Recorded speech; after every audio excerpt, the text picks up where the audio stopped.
ధన్వంతరి నమః. Dear friends, నా పేరు professor doctor T Venugopala Rao, Ojas ayurvedic centre, Chikkadpally, Hyderabad. Friends, diabetic పేషెంట్స్లో మనకి రకరకాల కాంప్లికేషన్స్ చూస్తుంటాం. ఆ డయాబెటీస్ దీర్ఘకాలంగా ఉంటే ఈ కాంప్లికేషన్స్ యొక్క తీవ్రత కానీ కాంప్లికేషన్స్ యొక్క సంఖ్య కానీ పెరుగుతూ ఉంటుంది. అలాంటి కాంప్లికేషన్స్లో ఒకటి ఇది డిమెన్షియా అంటారనమాట. డయాబెటిక్ డిమెన్షియా అంటే ఇది మెమొరీకి సంబంధించిన ఒక ఇష్యూ అనమాట. దీంట్లో ఏమవుతుందంటే కాగ్నిటివ్ స్కిల్స్ తగ్గుతాయి. తర్వాత బిహేవియరల్ చేంజెస్, చిన్న చిన్న విషయాలు కూడా గుర్తు లేకపోవడము, తర్వాత కోపం ఎక్కువగా రావడము, చిరాకుగా ఉండడము, ఇలాంటి మనం రకరకాలుగా ఈ డిమెన్షియాలో మనము చూస్తుంటాము. తర్వాత సోషలైజేషన్ అంటే వాళ్ళు ఒక 10 మందిలో కలవడానికి, వాళ్ళతో మాట్లాడడానికి ఇబ్బంది పడుతున్నారు. ఎందుకంటే పలానా వ్యక్తి కలిగినప్పుడు కొన్నిసార్లు వాళ్ళ మొహం గుర్తుండదు, లేదా వాళ్ళ పేరు కూడా గుర్తుండదు అనమాట. పేరు పెట్టి పిలవడానికి ఇబ్బంది పడి గుర్తురాక అది తప్పించుకోవడానికి వాళ్ళు ఈ సోషలైజేషన్ గ్యాదరింగ్లు కూడా వాళ్ళు అవాయిడ్ చేసే అవకాశం ఉంటుంది. తర్వాత వస్తువులను కూడా వాళ్ళు మర్చిపోతుంటారు. అంటే ఇప్పుడు పెట్టిన వస్తువు ఒక గంట తర్వాత కూడా అది ఎక్కడో పెట్టినని రకరకాలుగా వాళ్ళు చాలా ఇబ్బంది పడుతుంటారు అనమాట. ఇలా మనకి ఈ డిమెన్షియా ఇంకా చాలా లక్షణాలు ఉంటాయి. అది ఒక మనకు దాని గురించి ఎక్కువగా వివరణ ఇవ్వట్లేదు నేను ఇక్కడ. అయితే ఇది ఎందుకు వస్తుందని ఒక 2 లైన్లు మనం మాట్లాడుకుందాం. దాని తర్వాత దీని ట్రీట్మెంట్ ఏంటో అని మనం చూద్దాం. సో ఇది రావడానికి కారణం ఏంటంటే ముఖ్యంగా మనకి బ్రెయిన్లో ఇన్సులిన్ రెసిస్టెన్స్ బ్రెయిన్లో వస్తే దాన్ని టైప్ 3 డయాబెటీస్ అని కూడా మనకి చెప్పారన్నమాట. డయాబెటీస్ వల్ల మనకి ఇన్సులిన్ రెసిస్టెన్స్, ఒకవేళ ఇన్సులిన్ రెసిస్టెన్స్ అనేది మనకి శరీరంలో ఉంటే టైప్ 2 డయాబెటీస్, దానికి అదనంగా మనకు బ్రెయిన్లో కూడా ఇన్సులిన్ రెసిస్టెన్స్ కనుక ఉంటే దాన్ని టైప్ 3 డయాబెటీస్ అని కొంతమంది ఈ మధ్య చెప్తున్నారు. అయితే ఇన్సులిన్ ఎందుకు అంటే మనకి ఈ బ్రెయిన్ యాక్టివిటీకి ఇన్సులిన్ అవసరం అనమాట. ఇన్సులిన్ యొక్క ఇంకొక మనకి ఉపయోగాలు కేవలం బ్లడ్ మనకి షుగర్ లెవెల్స్ని తగ్గించడమే కాకుండా మనకి బ్రెయిన్ యాక్టివిటీకి ఉపయోగపడే కూడా ఉపయోగపడడానికి కూడా ఇన్సులిన్ అవసరం ఉంటుందన్నమాట. ఎప్పుడైతే బ్రెయిన్లో ఇన్సులిన్ రెసిస్టెన్స్ అనేది పెరుగుతుందో మనకి డిమెన్షియాకి అది కారణభూతంగా ఉంటుంది. ఓకే, దాని తర్వాత ఇంకొకటి omega 3 fatty acids, omega 6 fatty acids అనేవి కూడా తగ్గడం అనేది మనకు ఈ డిమెన్షియాకి కారణం ఉంటుంది. దీన్నే ఆయుర్వేదంలో మనకి వాత పిత్త ప్రకోపంగా చెప్పారనమాట. డియర్ ఫ్రెండ్స్, మనకి ఆయుర్వేదంలో ఈ సమస్యను ఎదుర్కోవడానికి అద్భుతమైన మనకి వైద్య విధానాలు ఉన్నాయి.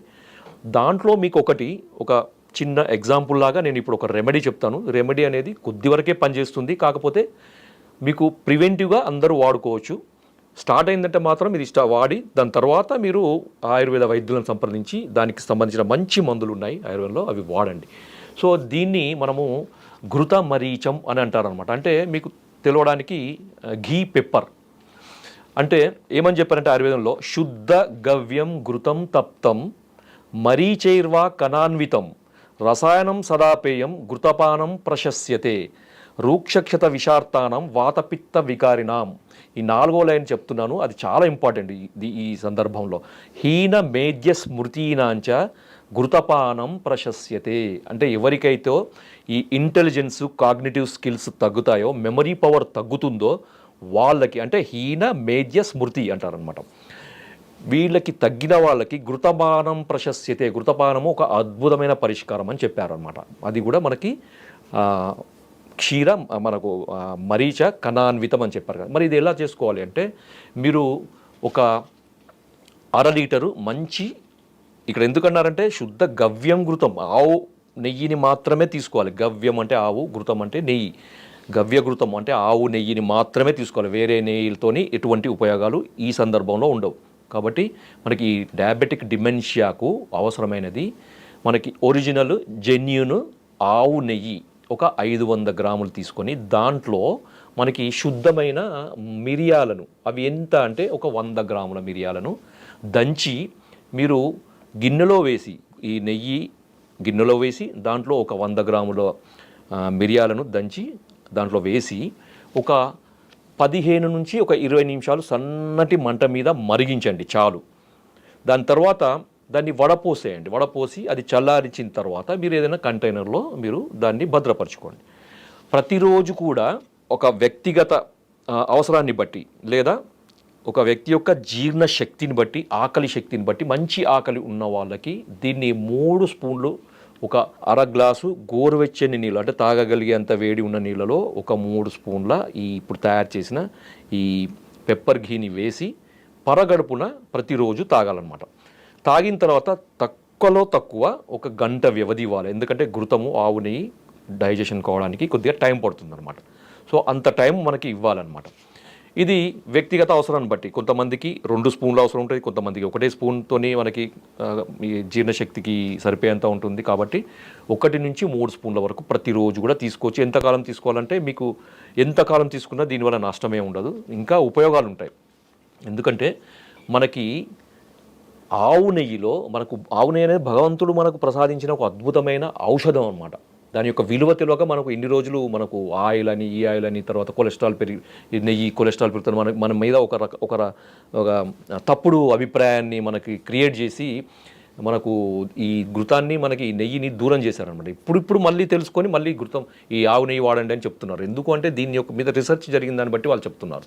ఏమి అంటే ఈ నెయ్యిలో మనకి omega 6 fatty acids, omega 3 fatty acids ఉంటాయి. కాబట్టి ఇవి మెదడుకు బ్రెయిన్ యొక్క యాక్టివిటీకి, బ్రెయిన్ యొక్క నరిష్మెంట్కి అవసరము. అదే ఇప్పుడు ఎక్కడైతే మనకు ఇంతకుముందు చెప్పాం కదా, omega 6 fatty acids, omega 3 fatty acids తగ్గడం వల్ల ఈ డిమెన్షియా వస్తుంది అని.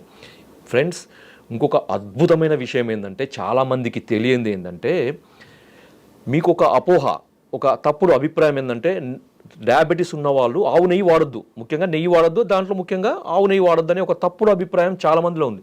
నిరభ్యంతరంగా వాడుకోండి. ఎందుకంటే టైప్ 2 డయాబెటీస్ రావడానికి ఒక కారణం ఏంటంటే ఇన్సులిన్ యొక్క రెసిస్టెన్స్, ఇన్సులిన్ పని చేయకపోవడము. ఇన్సులిన్ సరిగా ఉత్పత్తి అవుతుంది కానీ అది కణాలకు చేరకుండా ఉంటుంది. ఎందుకంటే ఇన్సులిన్ ప్రభావం అనేది అక్కడ ఉండదన్నమాట. ఎందుకంటే రెసిస్టెన్స్ వస్తుంది. ఈ ఆవు నెయ్యి ఇన్సులిన్ రెసిస్టెన్స్ని తగ్గిస్తుంది అనేది చాలా రకాల పరిశోధనలు తేల్చి చెప్పినాయి అనమాట. ముఖ్యంగా బ్రెయిన్లో కూడా మనకి ఇన్సులిన్ రెసిస్టెన్స్ని తగ్గిస్తుంది. కాబట్టి ఇన్సులిన్ పనిచేస్తుంది, బ్లడ్ షుగర్ తగ్గుతుంది, మనకి మెదడు యొక్క కణాలకి రక్తం ద్వారా మనకి షుగరు అనేది మెదడు కణాలకు చేరి వాటి యొక్క పోషణ సరిగా ఉండి ఈ సమస్య అనేది బయటపడుతుంది. తర్వాత ఇంకొకటి, ఈ మధ్య గట్ బ్రెయిన్ యాక్సిస్ అని కూడా చెప్తున్నారు కదా. మనకి గట్కి ఉన్న తర్వాత బ్రెయిన్కి చాలా సంబంధం ఉంటుంది. ఎందుకంటే మనకి గట్ అనేది కూడా సెకండ్ బ్రెయిన్ అని చెప్పారు. ఎందుకు అంటే మనకు బ్రెయిన్లో అయితే న్యూరల్ నెట్వర్క్ ఎంతైతే మనకు ఉంటుందో అంతే న్యూరల్ నెట్వర్క్ అనేది మనకి కోలంలో పొట్టలో ఉంటుందని మనకి చెప్పారు. ఇదే ఆయుర్వేదంలో మనకి ఎప్పుడో చెప్పారు. అపాన స్థానము మనకి పంచవిధ వాతాలలో అపాన వాతం అనేది ఒకటి. దీనివల్ల మనకి ఈ అపాన స్థానంలో ఉండే అన్ని అవయవాలకి నర్వ్స్ సప్లై కండక్షన్ ఉంటుంది. దానివల్ల దీని అపాన స్థానం చెడిపోవడం వల్ల దాని యొక్క ప్రభావం మనకి మెదడు మీద ఉంటుందని, బ్రెయిన్ మీద ఉంటుంది, శిరస్సు మీద ఉంటుందని ఆయుర్వేదంలో కూడా ఎప్పుడో చెప్పారు. సో అది ఇంకా డీప్గా మనం వెళ్ళకుండా గట్ బ్రెయిన్ యాక్సిస్లో మనకి దానికి సందర్భంలో మనకి కోలన్ చెడినప్పుడు అంటే గట్ చెడినప్పుడు దాని ప్రభావం మెదడు మీద కూడా పడుతుంది. కాబట్టి ఘృతపానం తీసేయడం వల్ల అంటే ఈ ఆవు నెయ్యి తీసుకోవడం వల్ల ఏమవుతుందంటే ఈ ఆవు నెయ్యిలో ఉండంటే నేను సైంటిఫిక్గా చెప్తున్నాను, ఈ బ్యూటరిక్ యాసిడ్ అనేది ఉంటుందన్నమాట. ఈ బ్యూటరిక్ యాసిడ్ ఏం చేస్తుంది, అది మిగతా ఫుడ్ సోర్సెస్లో దేంట్లో కూడా ఇంత మోతాదులో ఉండదు. ఒక్క ఆవు నెయ్యిలో అన్నిటికంటే ఎక్కువ పరిమాణంలో మనకి ఈ బ్యూటరిక్ యాసిడ్ ఉంటుందన్నమాట. ఈ బ్యూటరిక్ యాసిడ్ ఏం చేస్తుందంటే ఈ గట్ యొక్క లైనింగ్ని, పొరని అది సూదనింగ్ చేస్తుంది, కాపాడుతుంది అనమాట. తద్వారా ఏంటంటే మనకి గట్ హెల్త్ అనేది అద్భుతమైన పనితీరుగా మెరుగు అవుతుందన్నమాట. తద్వారా ఏంటంటే మనకి జీర్ణశక్తి అనేది సక్రమంగా జరిగి మనం తీసుకునే ఫుడ్ ద్వారా వచ్చే ఈ పోషకాలన్నీ కూడా మనకి బ్రెయిన్కి అందుతాయి. సార్, మరి ఇంత చెప్పారు కదా, మరి ఇది సమస్య తీవ్రత ఎక్కువగా ఉన్నప్పుడు, డిమెన్షియా అనేది చాలా తీవ్రతగా ఉన్నప్పుడు ఏంటంటే వాళ్ళు సొంత పేరు కూడా మర్చిపోయే పరిస్థితి ఉంటుంది, సొంత పనులు చేసుకోవడానికి కూడా ఇబ్బంది ఉంటుంది. వాళ్ళకి ఒక అసిస్టెంట్ ఎవరైనా తప్పనిసరిగా వాళ్ళు ఎంబడి ఉండాల్సిన పరిస్థితి ఉంది. సో అలాంటి వాళ్ళకి మరి ఆయుర్వేద మందులు ఇంకా మెరుగైన ఆయుర్వేద వైద్యం కానీ ఉన్నాయంటే ఉన్నాయి, తప్పకుండా ఉన్నాయి. దాంట్లో మనకి కొన్ని మూలికల్లో మనకి స్మృతి మిత్ర వటి, ఫ్రెండ్స్ గుర్తుపెట్టుకోండి లేదా రాసుకోండి.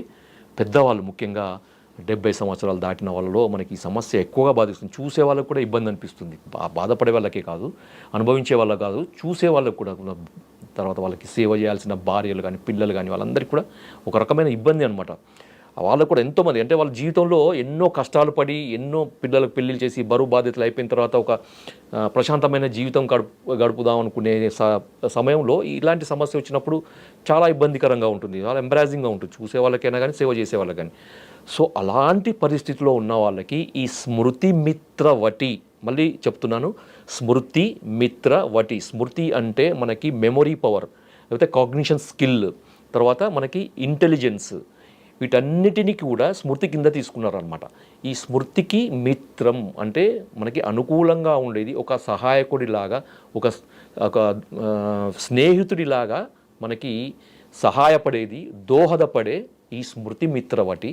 అది మేము మా ఆయుర్వేద వైద్యుల యొక్క టీం దాన్ని తయారు చేయడం జరిగింది. ఇది బయట ఎక్కడా దొరకదు, ఏ కంపెనీ ఇది తయారు చేయదు. మీరు ఎవరైనా కావాలంటే నా కాంటాక్ట్ నెంబర్ తీసుకొని నాకు కాల్ చేయండి, అది నేను పంపేయగలుగుతాను. వాడండి. పెద్దవాళ్ళకి, ముఖ్యంగా వయసు మీరిన వాళ్ళకి ఇది ఒక అద్భుతమైన వరప్రసాదం అనుకోవచ్చు. కాబట్టి మిత్రులారా, ఇంకా కూడా చాలా మెడిసిన్స్, ట్రీట్మెంట్స్ ఉన్నాయి. దాన్ని మీరు వైద్యులను సంప్రదించండి, లేదా ఓజస్ ఆయుర్వేదిక్ సెంటర్ వచ్చి నాకు అపాయింట్మెంట్ తీసుకొని వచ్చి కలవండి. మీ ఈ సమస్యకి మనకు శాశ్వత పరిష్కారం ఉంది. మన పెద్దవాళ్ళని ఈ సమస్య నుంచి దూరం చేయవచ్చు, వాళ్ళకి అనుకూలంగా ఉండే విధంగా ఈ సమస్యని మనకు పరిష్కారం చేయవచ్చు. జై ఆయుర్వేద.